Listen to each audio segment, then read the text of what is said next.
जय माता दी। मेरे सभी प्यारे दोस्तों, मैं लक्ष्मी शर्मा बड़ों को चरण स्पर्श, छोटों को प्यार और बराबर वालों को दिल से नमस्कार करती हूँ। आज आप सुनेंगे चौथ माता की कहानी। इस कहानी को हर महीने की चौथ के व्रत के समय कहीं वह सुनी जाती है और इसके बाद गणेश जी की कहानी सुनी जाती है। कथा। एक नगर में एक बूढ़ी माँ रहती थी। वह अपने बेटे की सलामती के लिए हर महीने की चौथ का व्रत करती थी। हर चौथ के दिन बूढ़ी माई पंसारी के पास जाती, थोड़ा सा गुड़ और थोड़ा सा घी लाकर 4 लड्डू बनाती थी। एक अपने बेटे को देती और एक से पूजा करती और एक हाथ कार के लिए निकालती और एक चांद उगने के बाद स्वयं खा लेती थी। एक समय की बात है, एक बार बूढ़ी का बेटा अपने ताई से मिलने गया। ताई ने बैसाखी चौथ का व्रत रखा था। लड़के ने ताई से पूछा, ताई आप कौन सा व्रत कर रही हैं? तब ताई ने बताया, बेटा मैं बैसाखी चौथ व्रत करती हूँ। यह सुनकर लड़का बोला, ताई मेरी माँ तो 12 महीने की हर चौथ की व्रत करती है। यह सुनकर ताई बोली, बेटा तेरी माँ तेरी कमाई से तरमाल खाने के लिए 12 चौथ व्रत करती है। तू परदेश चला जा, अब तुम्हारी माँ एक भी चौथ का व्रत नहीं करेगी। लड़के को लगा कि मेरी ताई ठीक ही कह रही है, मुझे ऐसा ही करना चाहिए। अब ताई की बात मानकर अपने घर आकर लड़के ने माँ से कहा, माँ मैं परदेश जा रहा हूँ, यहाँ तो मेरी कमाई को खाने पीने में ही उड़ा देगी तो मेरे पास बचेगा ही क्या। इसी कारण से मैं परदेश जा रहा हूँ। माँ ने बहुत समझाया, बेटा ऐसी कोई बात नहीं है, लेकिन बेटा कहाँ माना।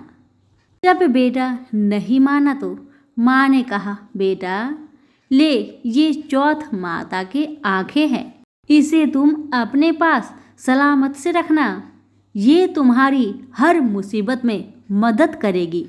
बेटा ने माँ की बात मानकर वह आंखें को अपने झोले में रख लिया और वहाँ से निकल पड़ा। चलते चलते वह लड़का एक नगर में पहुँचा। उसने देखा कि एक बूढ़ी माई रोई जा रही है, लेकिन रोते रोते पुआ भी बना रही थी। यह देखकर उसे बहुत आश्चर्य हुआ। उसने उस बूढ़ी माई के पास जाकर पूछा, माई तुम क्यों रोए जा रही है और रोते रोते पुआ भी पका रही है? इसका क्या कारण है, मुझे बताओ। लड़के की बात सुन बूढ़ी माँ ने कहा, बेटा इस नगर की पहाड़ी पर एक राक्षस रहता है। पहले वह नगर में आकर कई लोगों को खाने के लिए मार देता था। अब तो राजा हर घर से एक आदमी को दैत्य के पास भेजता है और आज मेरे बेटे की बारी है, इसलिए मैं रोए जा रही हूँ और मेरे बेटे को पुआ बहुत पसंद है, इसी कारण से पुआ बना रही हूँ। लड़का बोला, माई बस यही कारण है, तू चिंता मत कर, तेरी चिंता को मैं दूर करूँगा। तू पुए बना, लेकिन अपने बेटे के लिए नहीं, मेरे लिए। मैं ये पुए खाऊंगा और तेरे बेटे की जगह मैं ही चला जाऊंगा। बूढ़ी माई ने उस लड़के के लिए पुए और खीर बनाकर उस लड़के को खिला दिया और सभी सो गए। रात को राजा के सैनिक आए तो बूढ़ी माई ने उस लड़के को जगाकर सैनिकों के साथ भेजा और उस लड़के को कहा, बेटा चौथ माता तेरी रक्षा करे। अब लड़का सैनिक के साथ चल पड़ा। कुछ दूर जाने पर वह लड़का दैत्य के सामने पहुंचा।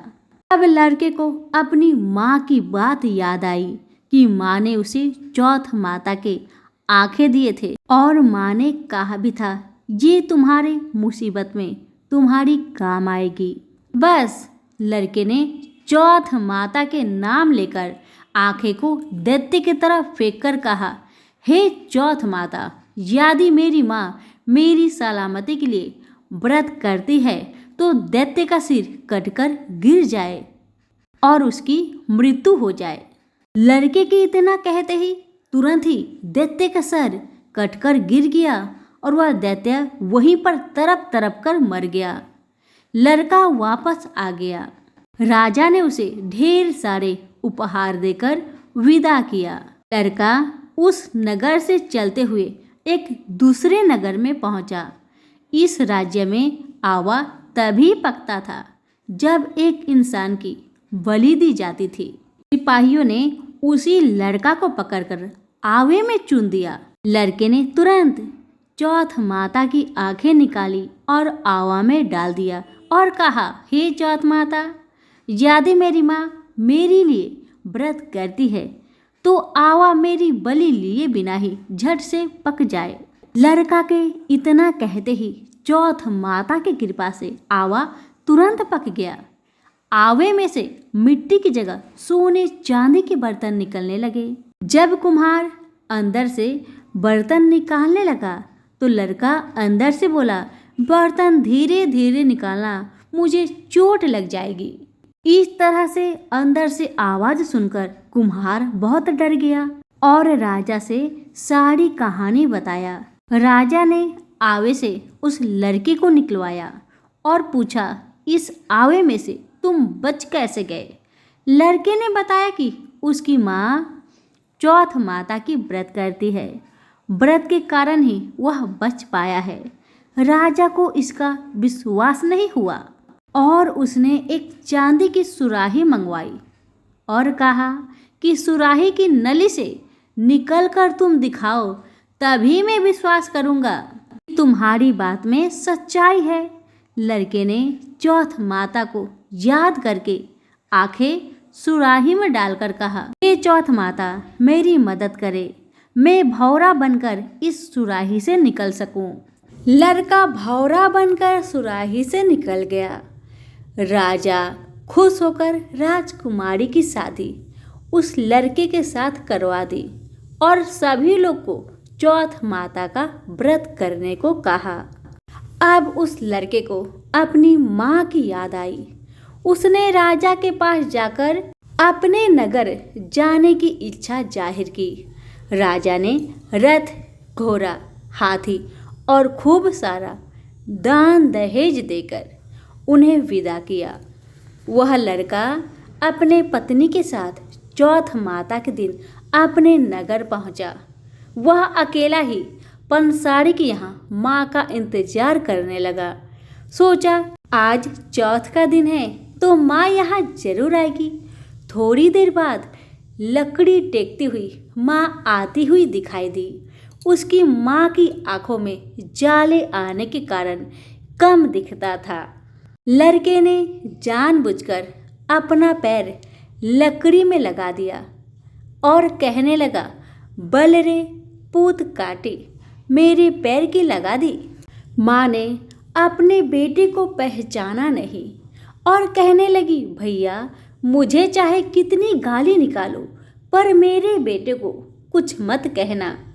बेटा यह सुनकर माँ के चरणों पर गिर पड़ा और कहने लगा, माँ, मैं ही तेरा बेटा हूँ, मुझे माफ़ कर दे माँ, मुझे माफ़ कर दे। माँ ने अपने बेटे को गले से लगा लिया। नगर के लोगों ने विश्वास नहीं किया कि वह उसी का बेटा है।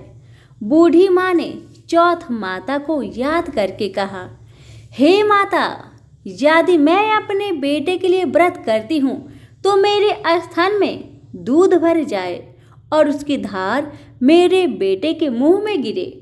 इतना प्रार्थना करते ही माँ के स्तन से दूध की धार निकलकर बेटे के मुंह में गिरने लगी।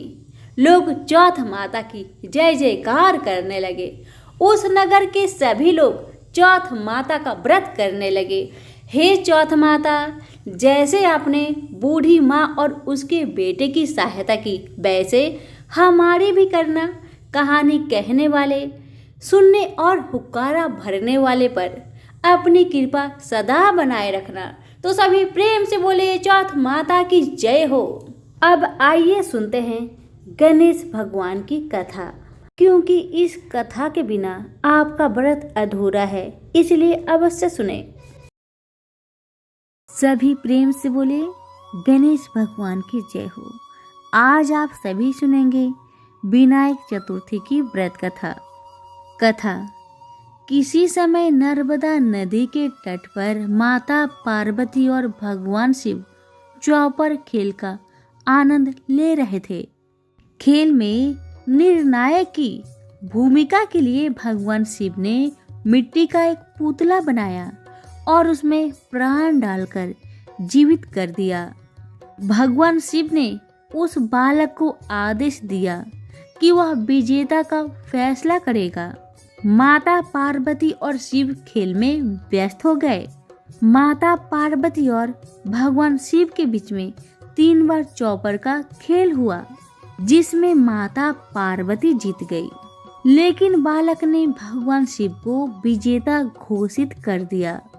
बालक के फैसले पर माता पार्वती बहुत क्रोधित हुई और उन्होंने बालक को श्राप दे दिया, जिसके बाद बालक ने माता पार्वती से क्षमा मांगते हुए कहा कि भूलवश हो गया, जिस पर माता पार्वती ने कह दिया कि दिया हुआ श्राप वापस नहीं होगा। हालांकि माता पार्वती ने बालक को श्राप से मुक्ति के उपाय बताए। बालक द्वारा माता पार्वती से श्राप मुक्ति का उपाय पूछने पर उन्होंने कहा कि भगवान गणेश की पूजा के लिए नाग कन्याएं आएगी, तब उनके कहे अनुसार व्रत करना होगा, जिसके बाद श्राप से मुक्ति मिल जाएगी। वह बालक कई वर्षों तक श्राप से जूझता रहा। एक दिन भगवान गणेश की पूजा करने के लिए नाग कन्या आई, जिससे बालक ने गणेश व्रत की विधि पूछी और सच्चे मन से भगवान गणेश की पूजा करने लगा। कहते हैं कि बालक की भक्ति को देखकर भगवान ने उन्हें दर्शन दिया और उससे वरदान मांगने के लिए कहा। भगवान गणेश के आशीर्वाद से वह बालक श्राप से मुक्त हो गया, जिसके बाद वह बालक माता पार्वती और शिव से मिलने के लिए कैलाश पर्वत पर पहुंचा। कहते हैं कि जब बालक भगवान शिव से मिलने कैलाश पर्वत पर पहुंचा तो भगवान शिव ने भी 21 दिनों तक गणेश व्रत किया, जिसके बाद माता पार्वती की शिव के प्रति नाराजगी दूर हो गई। भगवान शिव ने माता पार्वती को गणेश व्रत की विधि और महिमा के बारे में बताया। सभी प्रेम से बोले गणेश जी की जय हो। कथा यहीं पर समाप्त हुई। धन्यवाद।